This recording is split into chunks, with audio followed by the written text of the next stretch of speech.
মুক্তি পাওয়ার পরপরই জেলগেট থেকে গ্রেপ্তার নিষিদ্ধ করল আপিল বিভাগ। মামলার নথি পর্যালোচনা ছাড়া রিমান্ড আদেশ দেয়া যাবে না। কাউকে যদি স্পেশাল পাওয়ারস অ্যাক্টে ডিটেনশন দেওয়া হয় তাহলে তাকে 54 ধারায় অ্যারেস্ট করা যাবে না। কাউকে যদি শোন অ্যারেস্ট দেখাতে হয় তাহলে তাকে কোর্টে আদালতে হাজির করতে হবে। আদালতের এই গাইডলাইন মানবাধিকার রক্ষায় মাইল ফলক হয়ে থাকবে। আমাদের অধিকারের জন্য, অধিকার সংরক্ষণের জন্য এটা একটা মাইল ফলক হয়ে থাকবে। প্রধান বিচারপতি নির্দেশ দিয়ে দিয়েছেন যে সাথে সাথে যাতে এটা সবাইকে জানিয়ে দেওয়া হয়। দেখছিলেন প্রধান শিরোনাম। সন্ধ্যার সময় সঙ্গে আছি সাজিদ রাজু এবং আমি কামরুজ্জামান মামুন। এবার অন্যান্য শীর্ষ সংবাদ। দুর্নীতির 2 মামলায় আদালতে বিএনপি নেত্রী বেগম জিয়ার হাজিরা। দুদকের তদন্ত কর্মকর্তার নিয়োগের বৈধতা নিয়ে জেরা।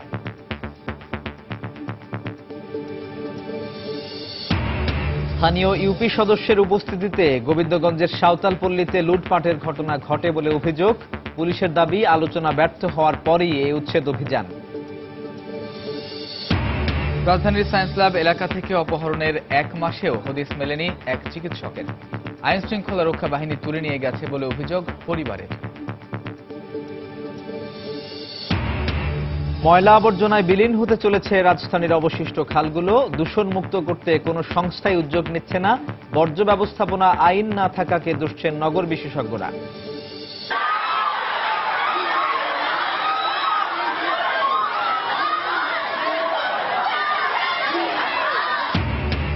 নির্বাচনী ফল ঘোষণার পরদিন থেকেই যুক্তরাষ্ট্রের বিভিন্ন শহরে ট্রাম্প বিরোধী বিক্ষোভ। পুলিশের ধরপাকড়, ক্যালিফোর্নিয়ায় বিচ্ছিন্নতার আন্দোলন জোরদার।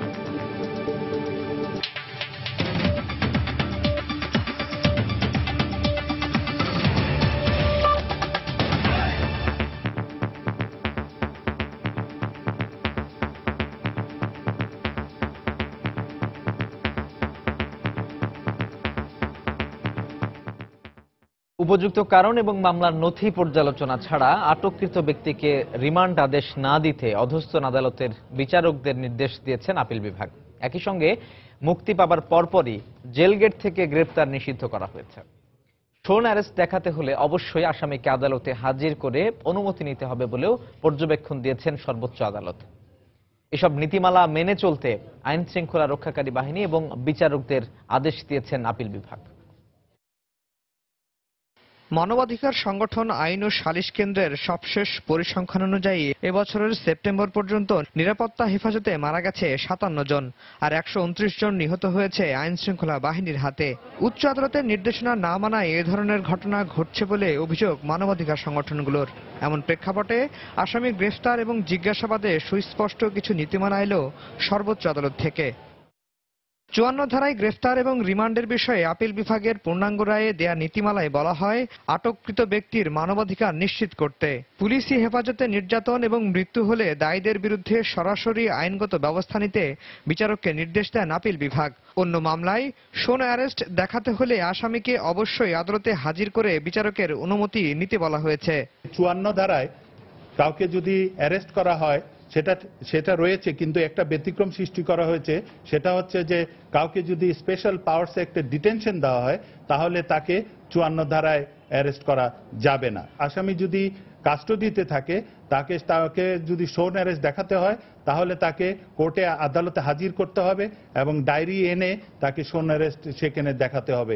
জাতীয় নিরাপত্তা যদি বিঘ্নিত হওয়ার আশঙ্কা দেখা দেয় অথবা রাজনৈতিক অস্থিতিশীলতার প্রশ্ন যদি দাঁড়ায় তাহলে এগুলিকে ব্যতিক্রম হিসেবে ধরা হবে। কেন, কি কারণে আটককৃত ব্যক্তিকে রিমান্ডে নেওয়া প্রয়োজন তা সুস্পষ্টভাবে কাগজপত্র সহ আদালতকে জানাতে হবে এবং আদালত তা সূক্ষ্মভাবে পর্যালোচনা করেই কেবল রিমান্ড মঞ্জুর করতে পারবেন। সিনিয়র আইনজীবী স্বাধীন মালিকের মত, আদালতের এই গাইডলাইন মানবাধিকার রক্ষায় মাইল ফলক হয়ে থাকবে।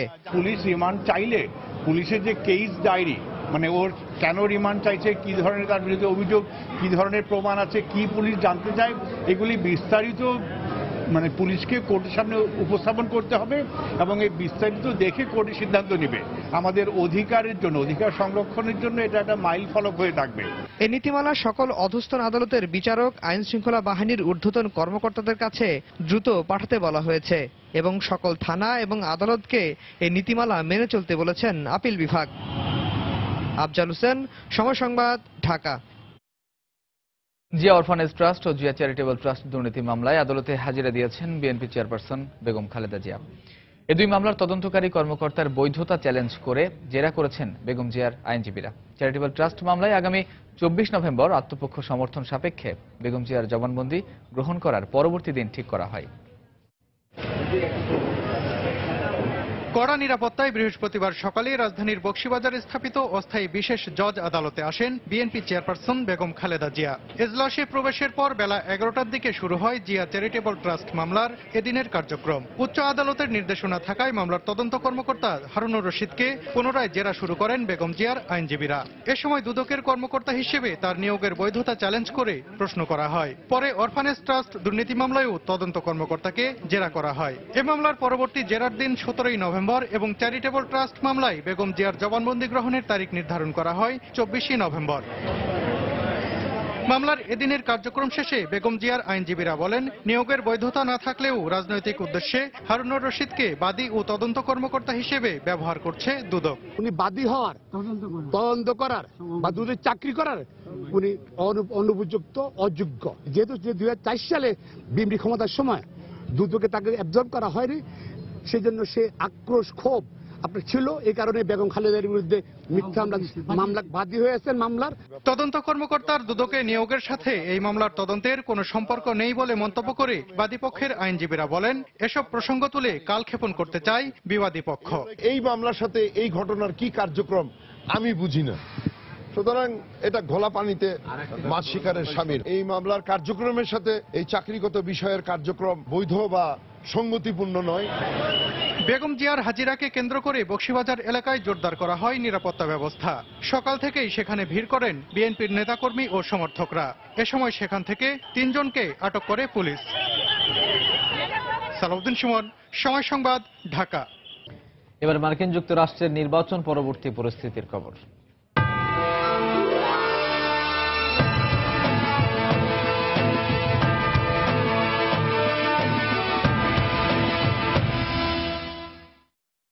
মার্কিন প্রেসিডেন্ট নির্বাচনের ফল ঘোষণার পরদিনই যুক্তরাষ্ট্রের বিভিন্ন শহরে ট্রাম্প বিরোধী বিক্ষোভ হয়। হাজার হাজার মানুষের এই বিক্ষোভ Washington, new York, California, Chicago, Arizona সহ অন্তত 7টি শহরে ছড়িয়ে পড়ে। নিউ ইয়র্কে ট্রাম্প টাওয়ারের সামনেও বিক্ষোভ করেন হাজার হাজার মানুষ। এই ঘটনায় আহত হন অন্তত 5 জন। এ সময় পুলিশ চড়াও হয়ে বেশ কয়েকজনকে আটক করে। নিউ ইয়র্ক থেকে টিএম মামুনের ছবিতে আরো জানাচ্ছেন তুষার আব্দুল্লাহ।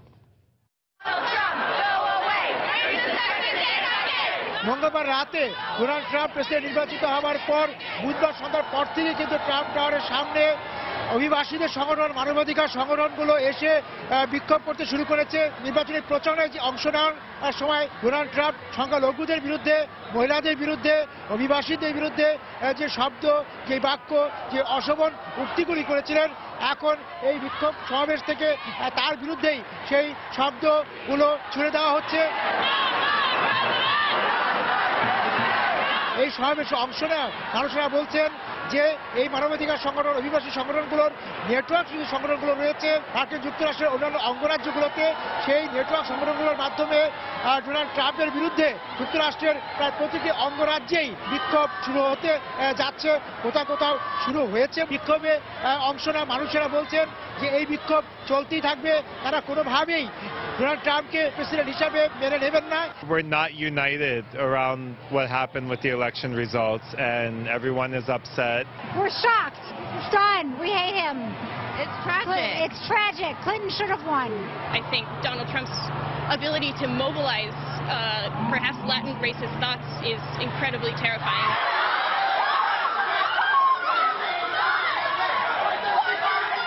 মঙ্গলবার রাতে ডোনাল্ড ট্রাম্প প্রেসিডেন্ট নির্বাচিত হওয়ার পর কিন্তু নিউ ইয়র্ক শহরকে বিমর্ষ দেখেছি এবং বুধবার সকাল থেকে কিন্তু অভিবাসীদেরকে এবং কালো মানুষদেরকে খুব একটা শহরে কফি শপে বা ট্রাম্পে দেখিনি, কিন্তু এই যে বিকাল হতে হতেই এই সন্ধ্যার মধ্যেই কিন্তু এই বিমর্ষ মুখগুলো এই ট্রাম্প টাওয়ারের সামনে এসে উপস্থিত হয়ে তাদের বিক্ষোভ এবং তাদের ক্ষোভের কথা জানাচ্ছেন। তাদের উচ্চারণগুলো ডোনাল্ড ট্রাম্পের নির্বাচনী প্রচারণায় যে বর্ণবাদ ছিল, যে অসল উক্তি ছিল, তার বিরুদ্ধেই।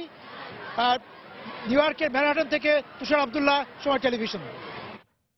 এদিকে মার্কিন প্রেসিডেন্ট নির্বাচনের ফল প্রকাশের পর বিভিন্ন শহরে ছড়িয়ে পড়া বিক্ষোভের মধ্যেই যুক্তরাষ্ট্র থেকে আলাদা হওয়ার দাবি উঠেছে ক্যালিফোর্নিয়ায়। অঙ্গরাজ্যটিতে ব্রেক্সিট প্রক্রিয়া অনুসরণ করে ক্যালেক্সিট এর দাবি দ্রুত ছড়িয়ে পড়েছে সামাজিক যোগাযোগ মাধ্যমে। এদিকে বুধবার ওয়াশিংটনে ট্রাম্প বিরোধী বিক্ষোভ সমাবেশের কাছেই গুলিতে অন্তত 5 জন আহত হন বলে জানায় গণমাধ্যম। প্রেসিডেন্ট নির্বাচনের আগে ট্রাম্পের বিদ্বেষমূলক বিভিন্ন বক্তব্যের কারণে বিশ্লেষকরা মার্কিন সমাজে বিভক্তি দেখা দেওয়ার যে আশঙ্কা করেছিলেন তা বাস্তবে রূপ নিতে শুরু করেছে। ফল প্রকাশ হতে না হতেই জয়ী প্রার্থী ডোনাল্ড ট্রাম্পের বিরুদ্ধে যুক্তরাষ্ট্রের বিভিন্ন শহরে বিক্ষোভ শুরু করে শিক্ষার্থী, অভিবাসী ও মুসলিম সহ বিভিন্ন জনগোষ্ঠী। বুধবার Washington DC, Tennessee, Arizona, Chicago, Texas, Oregon, Illinois সহ বিভিন্ন রাজ্যে ট্রাম্প বিরোধী র্যালি বের করা হয়। বিক্ষোভকারীরা রিপাবলিকান প্রার্থীর বিরুদ্ধে শুধু স্লোগান দিয়েই ক্ষান্ত হয়নি, তাকে প্রেসিডেন্ট হিসেবে মেনে নেবে না বলেও সাফ জানিয়ে দেয়। একইভাবে ওয়াশিংটনেও ট্রাম্প বিরোধী র্যালি বের করা হয়। বিক্ষোভ সমাবেশের কাছেই সিয়াটলে অজ্ঞাত পরিচয়ের এক বন্দুকধারীর এলোপাতাড়ি গুলিতে অন্তত 5 জন গুলিবিদ্ধ হন। এ ঘটনার পর ওই বন্দুকধারী পালিয়ে গেলেও এর সঙ্গে বিক্ষোভের কোনো সম্পর্ক নেই বলে জানায় পুলিশ। দেশের বাইরেও ট্রাম্প বিরোধী বিক্ষোভ হয়। লন্ডনে মার্কিন দূতাবাসের সামনে আয়োজিত প্রতিবাদ কর্মসূচিতে ট্রাম্পকে হিটলারের সঙ্গে তুলনা করেন বিক্ষোভকারীরা। জর্জ বুশ প্রেসিডেন্ট থাকাকালে তিনি সব নিজের মতো করে করার চেষ্টা চালান, কিন্তু ট্রাম্প তাকেও ছাড়িয়ে যাবেন বলে মনে হচ্ছে। যিনি মেক্সিকো সহ বিভিন্ন দেশের অধিবাসীদের যুক্তরাষ্ট্র থেকে বের করে দেওয়ার কথা বলেন, মুসলিম সহ বিভিন্ন জনগোষ্ঠীর বিরুদ্ধে কথা বলেন, তাকে যুক্তরাষ্ট্রের প্রেসিডেন্ট হিসেবে মেনে নেওয়াটা সত্যিই কঠিন। এদিকে মার্কিন প্রেসিডেন্ট নির্বাচনে ট্রাম্পের বিজয়ের পর যুক্তরাষ্ট্র ছাড়ার দাবি তুলেছেন ক্যালিফোর্নিয়ার অধিবাসীরা। ইয়েস ক্যালিফোর্নিয়া ইন্ডিপেন্ডেন্স নামের একটি গোষ্ঠী অঙ্গরাজ্যটির স্বাধীনতার বিষয়ে 2019 সালের মধ্যে গণভোট আয়োজনের দাবিতে প্রচারণা চালাচ্ছে বলেও জানায় মার্কিন গণমাধ্যম। বুধবার সান্তাক্রুজে একদল বিক্ষোভকারী জড়ো হয়ে ট্রাম্পকে বর্ণবাদী নেতা হিসেবে অভিহিত করার পাশাপাশি দেশের অধিকাংশ মানুষ টাকার লোভে পড়ে তাকে ভোট দিয়েছে বলেও মন্তব্য করেন। রিয়াদুল ইসলাম, সময় সংবাদ। সন্ধ্যার সময় আরো থাকছে।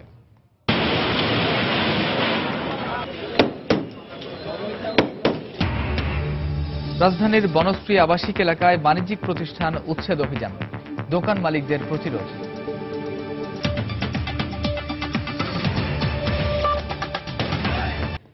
৯,৫০০ কোটি টাকা ব্যয়ে 12টি উন্নয়ন প্রকল্পের অনুমোদন দিয়েছে জাতীয় অর্থনৈতিক পরিষদের নির্বাহী কমিটি একনেক।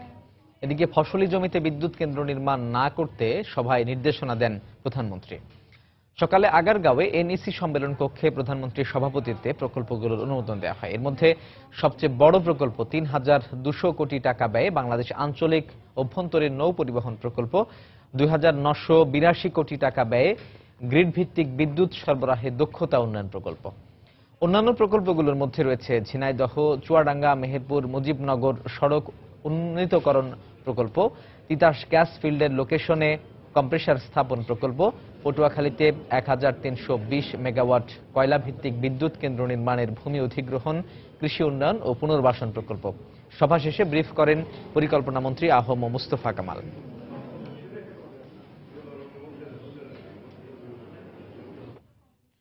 অন্য দেশের ক্ষমতার পালাবদলকে কেন্দ্র করে যারা দেশে ক্ষমতায় যাওয়ার স্বপ্ন দেখে তাদের স্বপ্ন কখনোই পূরণ হবে না বলে মন্তব্য করেছেন খাদ্যমন্ত্রী অ্যাডভোকেট কামরুল ইসলাম। সকালে জাতীয় প্রেস ক্লাবে শহীদ নূর হোসেন দিবসের আলোচনায় তিনি বলেন, দেশের জনগণের কাছে বেগম জিয়া ও বিএনপির কোনো গ্রহণযোগ্যতা নেই। এ সময় জনগণকে সঙ্গে নিয়ে ঐক্যবদ্ধভাবে আগামী নির্বাচনের প্রস্তুতি নিতে দলীয় নেতাকর্মীদের প্রতি আহ্বান জানান খাদ্যমন্ত্রী। একদিকে নূর হোসেনের মতো জীবন্ত প্লেকার্ডরা রক্ত দেয়, আরেকদিকে বেগম খালেদা জিয়ার মতো ক্ষমতাধীনরা গণতন্ত্র হত্যা করার জন্য বারবার চেষ্টা করে। যারা জনগণের শক্তিতে বিশ্বাস করে না, যারা বিদেশি শক্তির উপর নির্ভরশীল থাকতে চায়, যারা বিদেশের ক্ষমতার পালা বদলের সাথে বাংলাদেশের রাজনীতির পরিবর্তনের কথা চিন্তায় বিভোর থাকে, এরা কোনো সময় বাংলাদেশের রাষ্ট্রীয় ক্ষমতায় আসা এদের পক্ষে সম্ভব না। এদেরকে বাংলাদেশের মানুষ অতীতে যেমন ভাবে বর্জন করেছে, ব্যর্থ করে দিয়েছে তাদের স্বপ্ন, আগামী নির্বাচনও তেমনি ভাবে তাদের আশা আকাঙ্ক্ষা, তাদের সমস্ত কিছু বাংলাদেশের মানুষ ব্যর্থ করে দেবে আগামী নির্বাচনে। 7 নভেম্বর উপলক্ষে সমাবেশের অনুমতি চেয়ে আবারও ঢাকা মেট্রোপলিটন পুলিশ কমিশনারের কাছে চিঠি দিয়েছে বিএনপি। বিকেলে 4 সদস্যের একটি প্রতিনিধি দল আগামী 13 নভেম্বর সোহরাওয়ার্দী উদ্যানের সমাবেশের অনুমতি চেয়ে চিঠি দিয়ে বিএনপির প্রধান কার্যালয়ে যান। তবে পুলিশ কমিশনারের দেখা পায়নি তারা। পরে বেরিয়ে এসে বিএনপি চেয়ারপারসনের উপদেষ্টা আব্দুস সালাম সাংবাদিকদের বলেন, গণতন্ত্রের স্বার্থে এ সমাবেশের অনুমতি দেবে পুলিশ।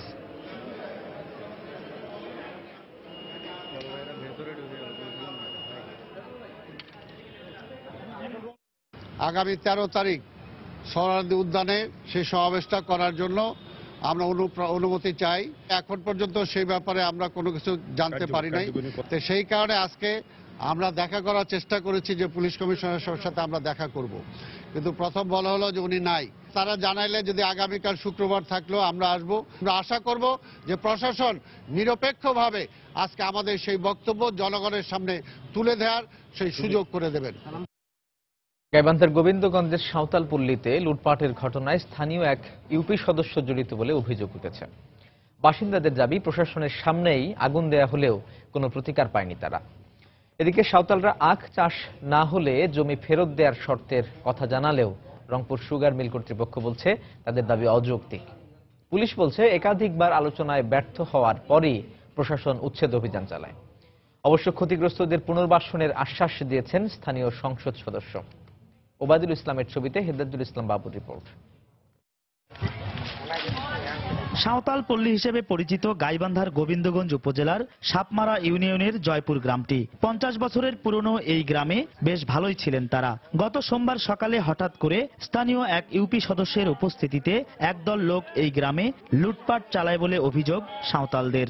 মোশারফ মেম্বার সহ আরো অনেকে আছে আমাদের গ্রাম থেকে লুটপাট করে অনেক মাল মাত্রা নিয়ে গেছে। মেম্বাররা যদি এইসব কাজ করে তাহলে আমরা জনগণরা কিভাবে নিরাপত্তাটা পাবো? আমরা কোথাও বাইরে বার হতে পারতেছি না, মারপিট করে বাইরে পাইলে।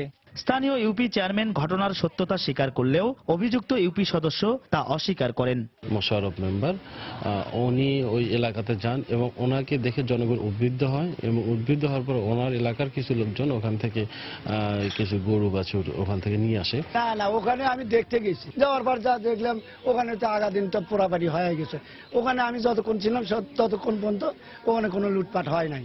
আদিবাসীদের দাবি 1954-55 সালে তৎকালীন সরকার সাঁওতাল ও বাঙালিদের কাছ থেকে আখ চাষের শর্তে রংপুর সুগার মিলের জন্য 1842 একর জমি অধিগ্রহণ করে। সুগার মিল শর্ত ভঙ্গ করায় তারা জমিতে বসতি স্থাপন করেন, কিন্তু কোনো নোটিশ ছাড়াই ঘরে আগুন লাগিয়ে ও গুলি করে উচ্ছেদ করে প্রশাসন। এইভাবে হঠাৎ করে নির্যাতন করে সব প্রশাসন থাকে, আমাদের কিভাবে থাকবো এখানে? সবকিছু আমাদের ওখানে আগুনে পুড়ে ছাই হয়ে গেছে। এখন আমরা কিছুই আমাদের আর এখন নেই। তবে মিল কর্তৃপক্ষ বলছে আদিবাসীদের দাবি অযৌক্তিক, আর পুলিশ বলছে একাধিকবার আলোচনায় ব্যর্থ হওয়ায় প্রশাসন উচ্ছেদ অভিযান চালায়।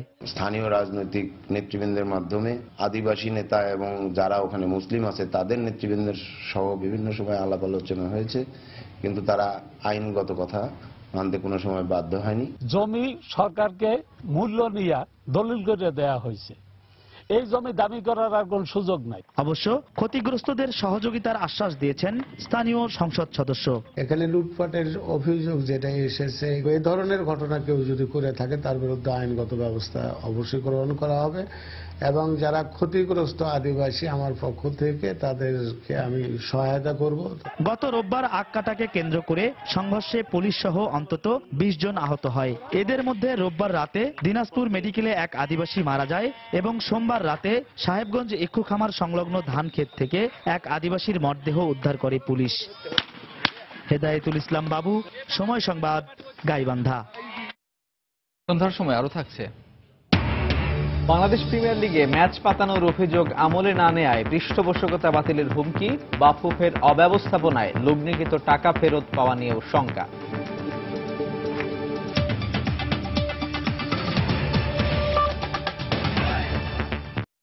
অপহরণের ২৬ দিন পরও উদ্ধার হয়নি রাজধানীর সায়েন্স ল্যাব থেকে অপহৃত চিকিৎসক ইকবাল মাহমুদ। পরিবারের দাবি, গত ১৪ অক্টোবর লক্ষ্মীপুর থেকে ঢাকায় এসে বাস থেকে নামার পরই সাদা একটি মাইক্রোবাসে তাকে তুলে নিয়ে যায় ৬ থেকে ৭ জন যুবক। প্রত্যক্ষদর্শীরা জানিয়েছেন, সাদা মাইক্রোবাসের পেছনে একটি পুলিশের গাড়িও ছিল। তবে পুলিশ বলছে, দেখতে পুলিশের গাড়ি মনে হলেও সেটি তাদের নয়। পাশাপাশি অপহরণকারীকে ধরতে চেষ্টা চলছে বলেও জানায় পুলিশ। রিপোর্ট মাহমুদ রাকিবের। পরিবারের দাবি, অক্টোবর মাসের ১৪ তারিখ গভীর রাতে লক্ষ্মীপুর থেকে স্বাস্থ্য অধিদপ্তরের এক প্রশিক্ষণে অংশ নিতে ঢাকায় আসেন ২৮তম বিসিএস এর চিকিৎসক ইকবাল মাহমুদ। তিনি বাস থেকে সায়েন্স ল্যাব মোড়ে নামার সাথে সাথে কয়েকজন যুবক তাকে একটি গাড়িতে তুলে নিয়ে যায় বলে দাবি করে তার পরিবার। সংগৃহীত সিসি ক্যামেরার ফুটেজে দেখা যায়, রয়্যাল নামে একটি বাস থামার পর ডাক্তার ইকবাল সহ ৩ যাত্রী নেমে আসেন। এর কিছুক্ষণ পরই সেখানে একটি সাদা রঙের মাইক্রোবাস ও মোটরসাইকেল এসে দাঁড়ায়, যেখান থেকে ৬-৭ জন যুবক নেমে এসে ডাক্তার ইকবালকে জোর করে মাইক্রোবাসে তুলে নিয়ে যেতে দেখা যায়। তবে সবার পিছনে দেখা যায় একটি পুলিশের গাড়ি, যেখানে কয়েকজন পুলিশ সদস্যকেও বসে থাকতে দেখা যায়। সেদিন রাতে ডাক্তার ইকবালকে সায়েন্স ল্যাব থেকে বাসায় নিয়ে যেতে আসা তার ভাই জানান, ঘটনার পরেই তার ফোন বন্ধ পাওয়া যায়। দেখলাম যে সাদা গাড়ি একটা ওইখানে দাঁড়া ছিল মাইক্রো টাইপের।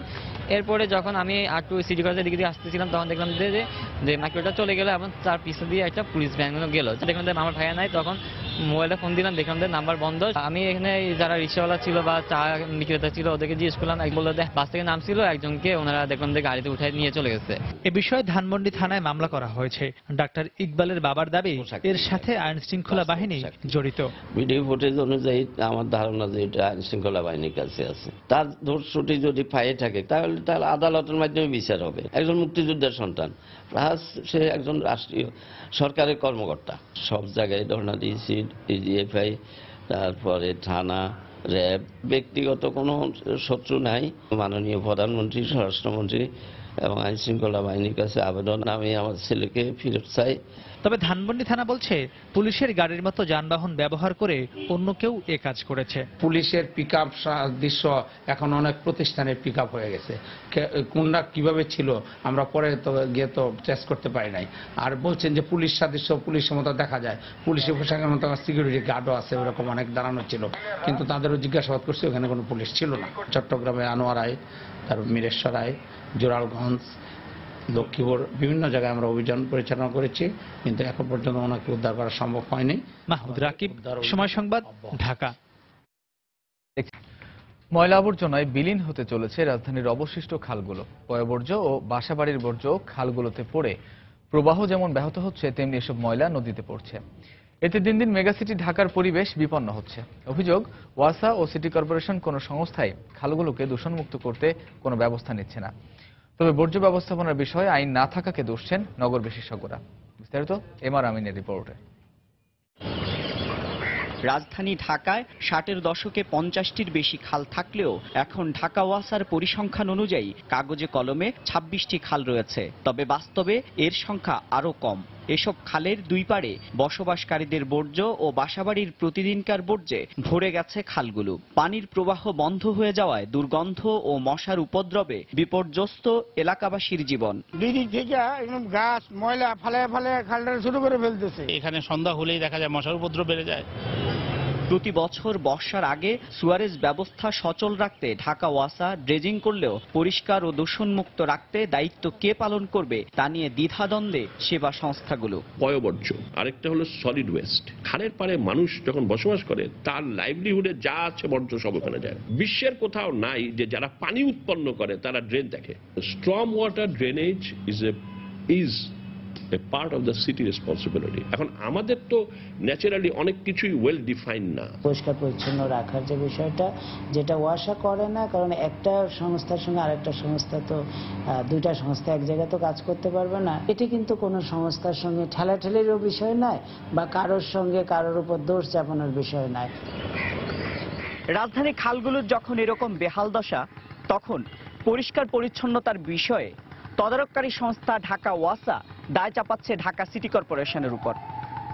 তবে দায় না চাপিয়ে সমন্বিতভাবে রাজধানীর খালগুলোকে পরিবেশ বান্ধব করার দাবি নগর বিশেষজ্ঞদের। গভীরতা সেটা বাড়াতে হবে, ওয়াইডেনিং করতে হবে, সারফেস ড্রেন মেনটেন করে আমাদের সিটি কর্পোরেশনগুলো, তারাও ঠিকমতো মেনটেন করছে না। রুলস রেগুলেশন থাকা দরকার, যাতে মানুষ যারা এটা ভায়োলেট করবে, ময়লা ফেলবে, তাদেরও পানিশমেন্টের ব্যবস্থা করা দরকার। আলাদা সুয়ারেজ লাইন করে ও আইন করে বর্জ্য ব্যবস্থাপনা না করা গেলে খালগুলো যেমন রক্ষা করা যাবে না, তেমনি রাজধানী ঢাকার দূষণ ও জলাবদ্ধতা নিরসন সম্ভব নয়।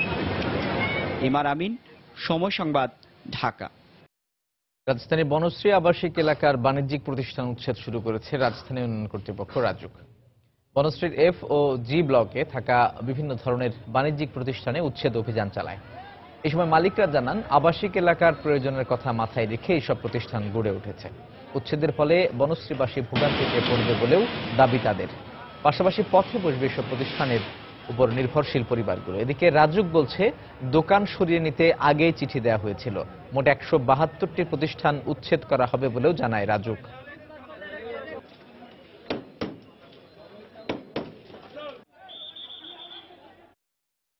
ভ্যাট নিয়ে দোকান মালিক সমিতির আন্দোলন অগ্রহণযোগ্য মন্তব্য করে অর্থমন্ত্রী বলেছেন, ভ্যাটের বর্তমান হার বহাল থাকবে। দুপুরে Dhaka chamber of commerce and ইন্ডাস্ট্রিজের সদস্যদের সঙ্গে বৈঠকে তিনি একথা বলেন।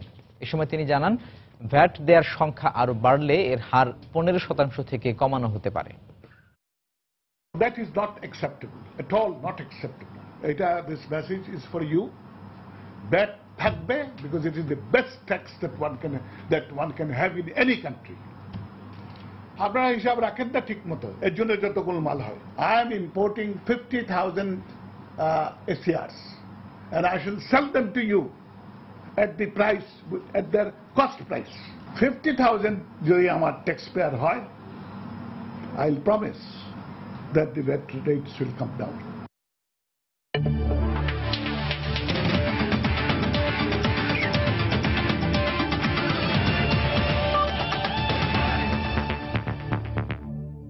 বাংলাদেশ প্রিমিয়ার লিগ ফুটবলে ম্যাচ পাতানোর অভিযোগ যথাযথভাবে আমলে না নেয়ায় পৃষ্ঠপোষকতা বাতিলের হুমকি দিয়েছে সাইফ গ্লোবাল স্পোর্টস। বৃহস্পতিবার সময় সংবাদকে বিষয়টি জানান প্রতিষ্ঠানের ব্যবস্থাপনা পরিচালক তরফদার রুহুল আমিন। এছাড়াও বাফুফের অব্যবস্থাপনায় ফুটবলে লগ্নিকৃত অর্থ ফেরত পাওয়া নিয়েও শঙ্কা প্রকাশ করেন তিনি। পাতানো খেলার অভিযোগ শুরু হয়েছে এবং এই পাতানো খেলা নিয়ে বিএফএফ থেকে কোনো রকম কোনো উদ্যোগ কিন্তু গ্রহণ করেনি। তো এই ধরনের যদি চলতে থাকে হয়তোবা নেক্সট বিপিএল এ আমরা উদ্যোগ হতেও পারি, কারণ যেখানে পরিচ্ছন্ন খেলা হবে না, যেখানে কোড অফ কন্ডাক্ট মানে প্রপার ওয়েতে মেনটেন করা হবে না, সেখানে ইনভেস্টমেন্টের কোনো যৌক্তিকতা নেই। যে সমস্ত অভিযোগগুলো উঠে আসতেছে সেই অভিযোগগুলোকে প্রপার অ্যাড্রেস কিন্তু বিএফএফ করেনি এবং আমরা এটা নিয়ে কথা বললেও কিন্তু আমাদের সাথে আর্গুমেন্ট করা হয়েছে বিএফএফ থেকে। সন্ধ্যার সময়ে বোর্ডের শীর্ষ সংবাদ জানিয়ে দিচ্ছি আরো একবার। মুক্তি পাবার পরপরই জেলগেট থেকে গ্রেফতার নিষিদ্ধ করল আপিল বিভাগ। মামলার নথি পর্যালোচনা ছাড়া দেয়া যাবে না রিমান্ড আদেশ। দুর্নীতির 2 মামলায় আদালতে বিএনপি নেত্রী বেগম জিয়ার হাজিরা, দুদকের তদন্ত কর্মকর্তার নিয়োগের বৈধতা নিয়ে জেরা। স্থানীয় ইউপি সদস্যের উপস্থিতিতে গোবিন্দগঞ্জের সাঁওতালপল্লীতে লুটপাটের ঘটনা ঘটে বলে অভিযোগ। পুলিশের দাবি, আলোচনা ব্যর্থ হওয়ার পরই এই উচ্ছেদ অভিযান। রাজধানীর সায়েন্স ল্যাব থেকে অপহরণের 1 মাসে হদিস মেলেনি এক চিকিৎসকের। আইন শৃঙ্খলা রক্ষা বাহিনী তুলে নিয়ে গেছে বলে অভিযোগ পরিবারের।